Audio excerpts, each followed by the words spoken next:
Queridos amigos e amigas, bem-vindos ao videocast Vozes da Lei. Hoje nós temos a honra de ter como convidado, para conversar com a gente um pouco, o senador da República Federal, Carlos Portinho, que além de senador é um grande advogado, está à frente em diversas causas importantes, tanto nas questões do esporte, da saúde, da habitação, e em vários projetos referentes a esses quesitos e outros no Senado Federal. Vamos conversar com ele um pouco sobre a sua carreira, que como advogado começou na Pontifícia Universidade Católica, na PUC aqui no Rio. Ele é carioca e flamenguista.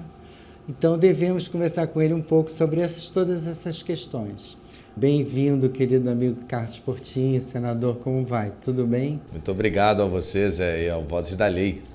A gente quer saber primeiro como é que você chegou ao direito, se foi uma questão familiar, se havia outros advogados na sua família ou se foi uma questão sua. Eu acho que é muito difícil para essa juventude, né, naquele momento de decidir o que ela vai fazer, e eu passei por isso também. Eu não tenho, na verdade, eu tinha meu avô, era advogado, mas eu não convivi tanto, ele faleceu, eu era muito jovem, e meu pai era arquiteto.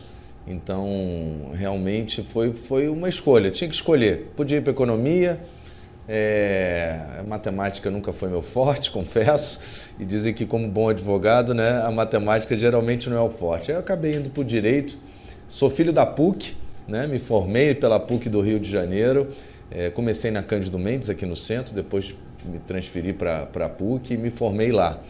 E logo comecei num grande escritório de advocacia, na época o Tosini Freitas, Teixeira e Silva Advogados, Tosini Freire, perdão, Teixeira e Silva Advogados, e foi ali que eu comecei a minha experiência, principalmente na área do contencioso, né, do tribunal, né, eu sou um advogado de tribuna. Me fala uma coisa, dentro dessa questão do seu estudo no direito, o que foi bem importante para você? Você teve alguns professores que te influenciaram para ir para esse caminho do contencioso ou foi realmente uma questão que por vocação sua? Não, eu tive professores. Geralmente, depois eu fui professor, né, e sei o quanto o professor estimula, incentiva, né, te dá os caminhos, a importância da gente estudar e estar em contato com universidades, cursos, porque você encontra alguém que vai te dar uma direção. Eu tive o professor Marfan, que eu até hoje encontro com o Marfan e falo, você, meu querido professor, mas eu não fui para a área penal. Na verdade, o Zé Antônio Fischner foi quem me levou para descobrir o direito processual e me interessar pelo direito processual, certamente com uma grande colaboração aí no meu destino. E a Tereza Pantoja, que foi, além de professora da PUC, foi a minha primeira chefe lá no Tosini Freire, foi ela que me contratou e que eu sou muito grato nessa formação, eu devo certamente a essas referências. Você hoje sente que existe uma necessidade dos alunos de direito e também outras profissões de terem um aprofundamento no exterior? Você acha que isso é muito relevante ou você acredita que a educação mesmo, assim, com certas dificuldades que tem no Brasil, ela está pronta para fornecer ao país grandes nomes da lei e juristas? Para atuar aqui no Brasil, eu acho muito importante, né, nessa área do contencioso, principalmente você estudar no nosso país, o nosso direito, entender das relações, inclusive, né, com o tribunal, com juízes, eu acho que é importante. Algumas outras áreas, certamente também é importante você ter uma experiência. Aliás, todo mundo, né? Era o que eu desejava a todos, né, que a gente todos pudessem ter uma experiência fora, até para a gente poder ter a vivência, né, comparar, né, no direito tem o tal do direito comparado, né, então muitas vezes algumas outras áreas no direito comercial, a propriedade intelectual, no direito esportivo, principalmente, que a legislação internacional está muito ligada com a legislação nacional por força do federalismo, né, das confederações, do associativismo, do esporte. Então, eu acho que é importante, sim. Eu tive também essa vivência, tive a sorte, depois de me especializar em direito esportivo, né? Sou dos poucos advogados hoje no Brasil especializados em dopagem, e a dopagem me levou até a Corte Arbitral do Esporte na Suíça, em Lausanne, onde eu fiz 3 audiências, tive também essa experiência profissional, e tudo isso enriquece, né, da casca, como dizem.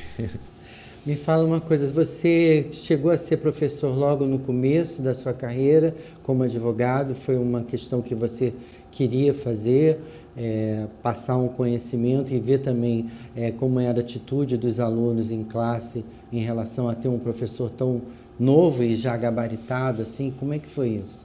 Eu comecei cedo dando aula de direito esportivo para cursos de especialização e de pós-graduação, tanto no Rio quanto em São Paulo.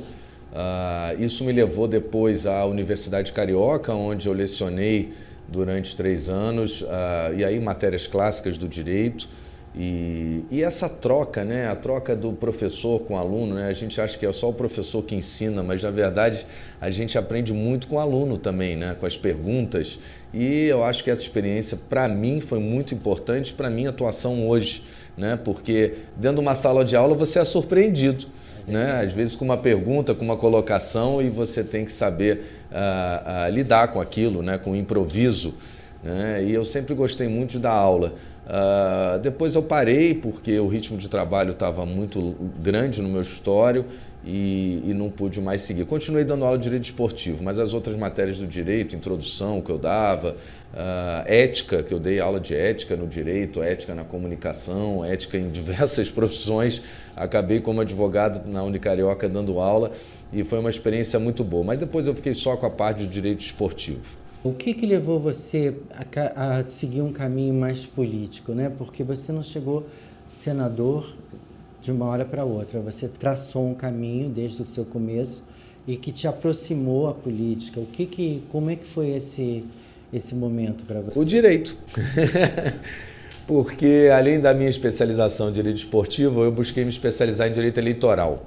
Né? E o direito eleitoral me levou a fazer assessoria parlamentar lá em Brasília durante os 8 anos de mandato do deputado Índio da Costa, meu amigo desde os 14 anos de idade, e isso foi uma experiência muito boa. Também me serve hoje no Senado, é lógico que as casas são diferentes, né? A Câmara do Senado, dizem que o Senado é o céu, mas a experiência na Câmara me deu experiência política. E, na verdade, um dia o Índio me procurou e falou, olha, não está dando mais, a gente está vendo esses bandidos todos se esconderem na política para foro privilegiado, a gente precisa fazer uma lei que impeça, né, essas pessoas de entrar na política. E aí eu escrevi o que foi um projeto de lei de autoria do deputado Índio da Costa, escrevi junto com ele, inclusive, que era muito semelhante do que veio depois por iniciativa popular, que foi a lei do ficha limpa. E justamente porque a gente tinha um projeto muito semelhante que já estava protocolado, o deputado Índio foi o relator do ficha limpa. E ali, mesmo ainda como assessor, eu considero um grande feito, porque eu acho que da legislação brasileira talvez seja, junto com a Constituição Federal, das leis mais importantes que a gente tem, que é a lei do ficha limpa. E depois acabou que um dia o Índio falou, olha, vamos fundar um partido. Aí, Zé, eu brinco, né? É ter um filho, plantar uma árvore, escrever um livro, fundar um partido. Eu falei, esse é o desafio do momento, vamos fundar um partido. E aí a gente fundou o PSD, né? Eu sou um dos fundadores do Partido Social Democrático, e aí isso acabou me levando para a política. Então é isso, o direito me levou para a política. Eu não sou filho de político, não sou neto de político, não tenho nenhum familiar, como também não tinha advogado, não tinha nenhum familiar político. É lógico que é um caminho mais difícil, né? Parece mais fácil quando tem uma referência na família, não foi o meu caso. E a partir da fundação do PSD, o Índio me convidou para assumir a Secretaria Estadual de Ambiente do Estado, e ali foi minha primeira experiência como gestor público. Me especializei em gestão e liderança pública pelo Centro de Lideranças Públicas de São Paulo, né? Porque para ter a caneta eu entendia que toda a base jurídica que eu tinha era importante, mas precisava entender um pouco mais, né, o exercício da liderança, da gestão, e eu procurei me especializar então em gestão e liderança pública. Me ajudou muito na minha gestão. Foi um momento difícil, que era, não sei se você se lembra, era o evento teste das Olimpíadas, né? Imagina o evento teste da vela na Baía de Guanabara, todo mundo tacando pedra na Baía de Guanabara, poluição, e com todos os investimentos que a gente fez, posso dizer que eu tive um dia realmente fantástico. Estava o Caribe no dia do evento teste de vela, foi muito bonito até ver pela TV. A Bahia estava também parte pela época do ano, entrou a corrente que vem do mar, né? E tava lindo. Então, assim, esse foi um de muitos desafios e acho que me portei bem, porque volta e meia, quando sai um secretário, os próprios servidores falam assim, agora o Portinho vai entrar. Eu fico lisonjeado, né? Eu estou seguindo um outro caminho, mas foi a minha primeira e melhor experiência, certamente, foi na Secretaria de Ambiente do Estado. Falando um pouco desse momento e também associando ele hoje ao seu lugar no Senado, eu sei que você entra muito por dentro do Estado, conhece muitos os prefeitos, os secretários, você faz esse caminho sempre, é um trabalho que eu vejo através das redes e gosto, acho que tem que ir realmente aos lugares. O que você acha que o Estado está realmente necessitando dentro dessa área do meio ambiente? É uma questão mais pública ou mais empresarial? A gente tem a mania de achar que o Estado vai resolver todos os problemas, E uma coisa que eu aprendi é que ele não vai. A gente precisa, na verdade, da união do Estado com parcerias privadas, né, para poder desenvolver em todas as áreas do nosso Estado. Gerar emprego, a questão do transporte, várias questões que parecem públicas, que o Estado tem obrigação de resolver, mas ele vai resolver de braço dado com o setor privado. No meio ambiente é igual, né? Eu me lembro que tinham grandes discussões na Secretaria de Ambiente sobre licenciamento, né? E um específico me marcou, porque eu dei a licença para o resort que está sendo construído lá em Maricá, né? Campo de golfe, é uma coisa fantástica. E foi muito difícil, audiência pública, tive que sair escoltado pela polícia, ambientalista, população, todo mundo contra o empreendimento. E agora eu estou vendo que ele já está iniciando aí, em breve vai ser inaugurado, e certamente para Maricá vai gerar emprego, está gerando desenvolvimento sustentável, tem projetos de meio ambiente ligados nessa parceria do público com o privado, né? Agora o privado entra também contribuindo com o meio ambiente. Outro caso de exemplo é o caso do Campo Olímpico, na Barra, né? Lembra quanto ficaram brigando porque o Campo Olímpico, hoje você vai lá, você vê que a natureza se renovou, você vê que tem mais jacaré provavelmente do que tinha antes, tem mais aves que passam por lá, um empreendimento muito bacana que também tem um cunho social, que eu sei, eles desenvolvem com comunidades. Então, assim, o outro empreendimento que esse eu não consegui avançar, mas isso é fundamental para a nossa cidade do Rio de Janeiro, que é a despoluição do Alagoa da Barra. A gente tinha o dinheiro em conta, tinha um projeto discutido 9 anos e o Ministério Público entrou discutindo, não saiu nada, cada vez mais a Lagoa se degrada, né? E nada é feito. Era melhor ter feito o projeto como foi desenhado, porque eu não tenho dúvida que a natureza ia se renovar. A natureza é fantástica, né? Ela se renova.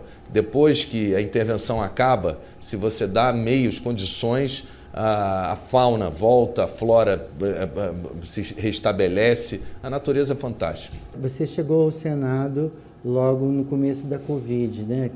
Enfim... E eu queria entender como é que é essa participação sua nesse estado, vamos dizer assim, de pandemia dentro do Senado. Como é que você ajudou e está ajudando a atravessar esse momento tão complicado? Até porque a forma que eu entrei no Senado não foi a maneira que eu planejei, né, ou que eu quis. Na verdade, como disse o senador Harold, Deus quis, a capa do livro dele, né, um pouco antes dele falecer.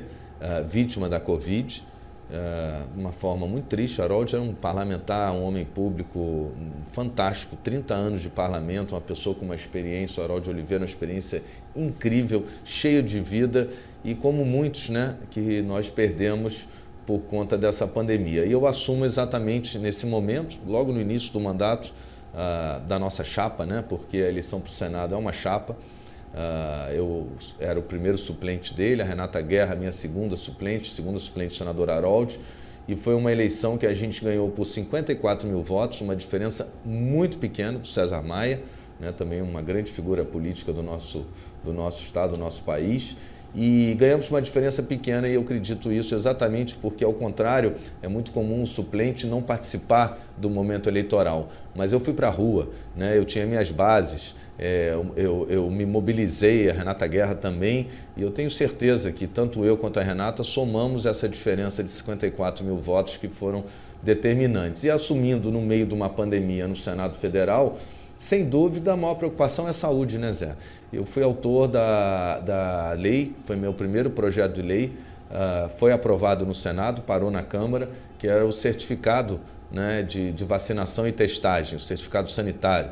Né, no momento em que eu acompanhava no mundo, né, o mundo querendo abrir através desse certificado, e eu trouxe, ao mesmo tempo que a Europa aprovou, o Parlamento Europeu, nós aprovamos no Senado, mas eu acho que uma questão ideológica acabou atrapalhando, mas ele foi usado por vários municípios através de decreto, copiando a minha iniciativa, né, e isso permitiu o setor da cultura, o setor do esporte, né, as pessoas não iam ao estádio de futebol e você se lembra, passaram a ir apresentando um certificado que era do próprio governo federal, né? O próprio governo desenvolveu o Conecta SUS, né? Que é aceito, na época grave, aguda da pandemia, já era aceito, já passou a ser aceito no mundo inteiro, até para você poder viajar, voltar a ter suas relações internacionais, seus contatos, né? Então eu acho que, embora o projeto não tenha sido aprovado, né, no Congresso, ele sinalizou para os municípios, né, e permitiu, principalmente o setor de eventos, que foi o que mais sofreu,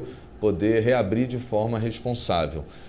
Esse foi a minha contribuição e certamente para muitos municípios, né? São muitos recursos de emenda parlamentar que eu dediquei para a saúde de municípios como Teresópolis, Petrópolis, a região serrana, o norte e o noroeste fluminense, que às vezes passa aí esquecido de muitos, mas é talvez uma das regiões mais estratégicas do nosso estado e que todos, sofrendo muito com a saúde, eu pude ajudar através das emendas parlamentares, que é essa a função, né? Não é para mim a emenda, é para o município, né? E eu acho que eu pude ajudar dessa maneira, contribuir. Voltando um pouco àquele assunto do doping, fala para mim assim, qual o momento em que você acha que o Brasil está vivendo? E também, dentro das legislações internacionais, se o Brasil tem uma participação importante nesses estudos e também em projetos de lei. Eu desenvolvi, acho que houve um desenvolvimento do nosso país no campo da dopagem ou do antidoping, né, que é o que a gente busca, né, evitar a dopagem, que ele seguiu o mundo. Eu me lembro bem, Zé, porque como advogado, a gente tinha um código próprio de dopagem aqui no país. A gente tinha uma forma de resolução dos conflitos de doping própria. E todas as decisões que eram tomadas aqui no Brasil eram cumpridas aqui no Brasil. E eu participei do primeiro caso de dopagem, que foi de um atleta do Botafogo, numa partida contra o Vasco, e o Vasco, depois de eu ter absolvido ele aqui no Tribunal Brasileiro, o Vasco recorreu para a Corte Arbitral do Esporte. Então foi a primeira vez na história do futebol que uma decisão do Tribunal Brasileiro foi desafiada por uma corte internacional, né? E isso abriu depois não só o entendimento de que o Código Mundial Antidoping, de que o Brasil era signatário, deveria ser inserido dentro do nosso ordenamento jurídico através desse caso, como também a possibilidade do recurso às cortes internacionais do esporte nos casos de decisões tomadas aqui no Brasil.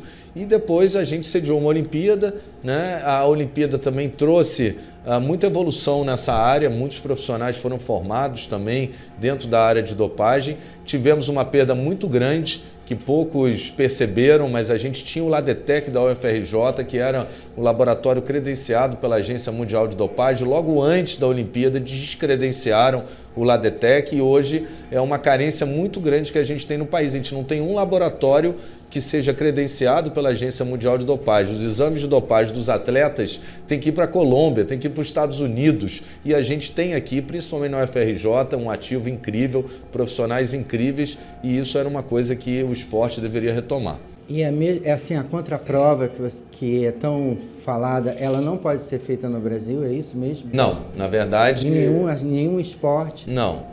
Na verdade, só laboratórios credenciados pela Agência Mundial de Dopagem podem executar os testes, ou os testes são válidos, são reconhecidos dentro de um processo de dopagem. E hoje no Brasil, a gente, embora tenha a USP em São Paulo, poderia ser credenciada, já foi no passado, a UFRJ, principalmente no Rio, a gente não tem, e a gente perdeu o credenciamento logo antes das Olimpíadas, e para mim foi o primeiro fracasso das Olimpíadas do país, porque a gente não podia ter perdido essa referência que era o laboratório do LADETEC.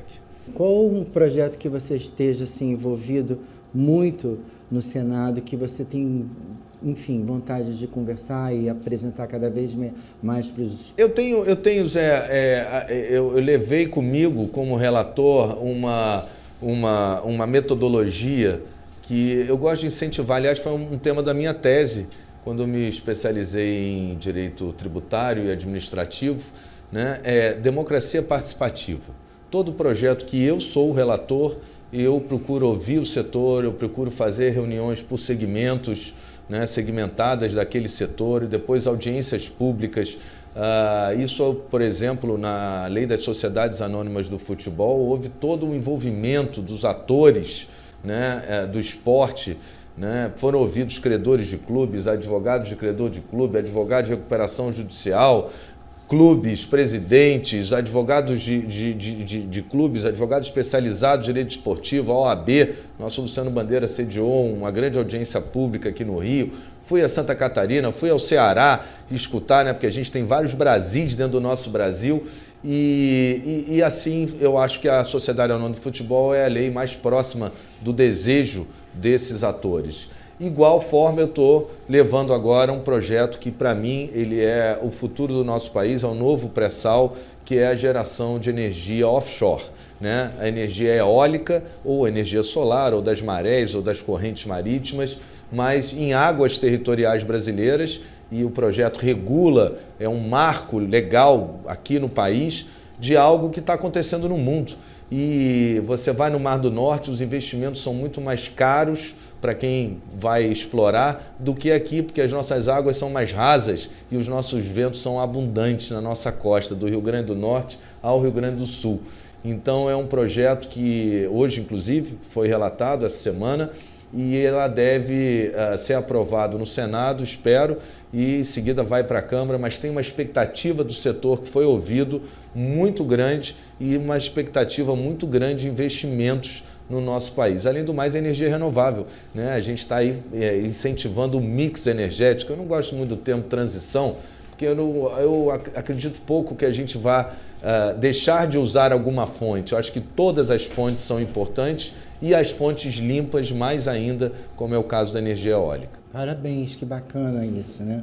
Eu queria falar um pouco também dessa última questão que saiu sobre a lei do passe, onde os jogadores fizeram... Da Lei Geral do Esporte. Da Lei Geral do Esporte, perdão, que fizeram um protesto. E ver o que você acha, se acha isso importante, eles se manifestarem, como também se você aprova que haja uma redução do salário deles no caso da rescisão contratual.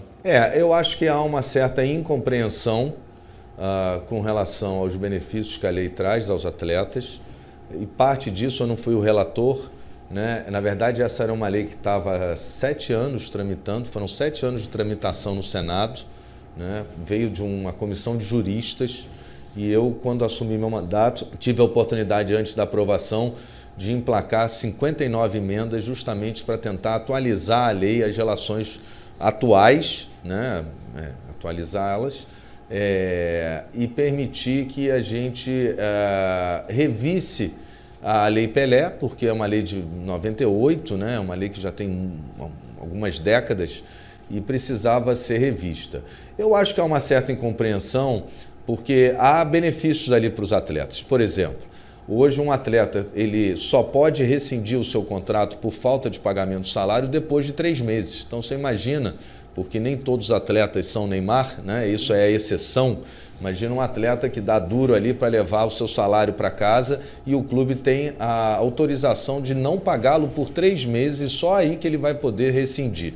A gente trouxe para 2 meses isso, e isso é uma vitória para eles. Eles reclamam que agora a lei diz que a divisão entre o contrato de trabalho e imagem pode ser 50% para cada um. E antes era 40-60, né? 40% na imagem, até 40% na imagem, até 60% na carteira. Só que é até. Se o atleta não estiver satisfeito com 50-50, ele negocia. Ele diz, não, eu aceito só 40-60. Acho que aí há também uma incompreensão. E com relação à multa rescisória, a gente tem que observar o que é justo. E eu, com a minha experiência esse tempo todo no esporte, o que eu vi foi a mazela dos clubes, né? É lógico que se um clube contratou e vai rescindir, tem que pagar uma indenização. Mas se aquele empregado, seja ele qual for, ele se recoloca no mercado com salário maior ou igual, que era o que acontecia muitas vezes, né? Por que o clube vai pagar aquela indenização se o atleta não teve prejuízo? Né? Ao contrário, às vezes a rescisão foi até boa para ele porque ele foi para um clube ganhando mais. É lógico que aquele que não encontrou uma outra oportunidade de trabalho ou foi para um clube ganhando menos, ele tem que ser compensado. E isso a lei garante também. Acho que há uma certa incompreensão e agora a oportunidade do projeto voltar ao Senado nos dá a chance de abrir esse diálogo que, se fosse eu o relator original, teria certamente chamado, como fiz na Sociedade Anônima do Futebol, no Marco Legal das Startups, e agora temos essa chance. Acho que temos que ouvi-los, mas temos que também esclarecer a eles as vantagens e os benefícios dessa lei. E me diz uma coisa, Carlos Portinho, qual é seu futuro na política, você pensa? É engraçado, Zé, porque eu nunca planejei, né? Eu acredito muito no destino, na vontade de Deus. Eu fui, como eu disse, advogado e a advocacia, o direito, acabou me levando para a política. No momento, em 2013, em que todos se lembram, e ainda estamos vivendo, uma grande crise de representatividade, né? Então, eu criei um movimento chamado Quem Te Representa, para que as pessoas refletissem sobre isso, né? Na hora do voto. Quem as representa? Porque lá no Congresso vai ter alguém representando elas, queiram elas ou não. Essa história de não vou votar em ninguém, vou votar nulo, alguém vai eleger outro para ocupar o lugar lá. Então você está, na verdade, entregando o seu voto para que outra pessoa escolha por você. É o grave erro e a gente tem que valorizar a nossa democracia. A democracia está lá, no poder do voto, né? De você poder transformar, é o voto que transforma. A outra hipótese é guerra, revolução, ninguém quer isso, é só o voto. Então, eu acabei, eu brinco e digo assim, eu não queria ser secretário de ambiente, estava ótimo no meu escritório, com meus clientes, e veio essa oportunidade. Eu não queria ser secretário de habitação e fui secretário de habitação 2 vezes. Eu não queria no sentido que eu não pedi, né? Eu não fiquei lá, me consegue aquela vaga. Eu estava bem no meu escritório. Depois da minha primeira passagem na Secretaria de Habitação com o Eduardo Paes, voltei para o meu escritório, estava bem, o índio me chamou no governo do Crivella. E eu voltei para o meu escritório e estava bem de novo, e aí o senador Harold me chama para ser suplente dele, né? Quando muitos achavam que ele nem seria eleito, um dia antes das eleições ele tinha 9% nas pesquisas e nós ganhamos por 54 mil votos, quase nada de diferença para o candidato que era o César Maia.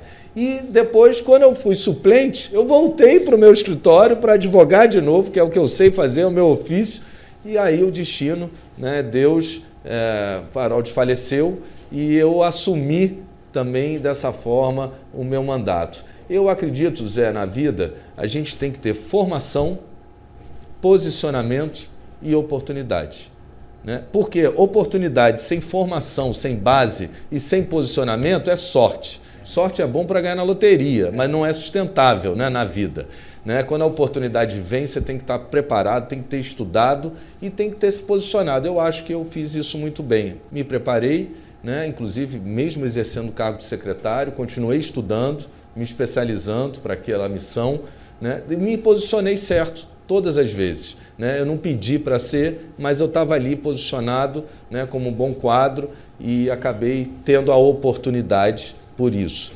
Eu acredito que o destino reserva alguma outra oportunidade.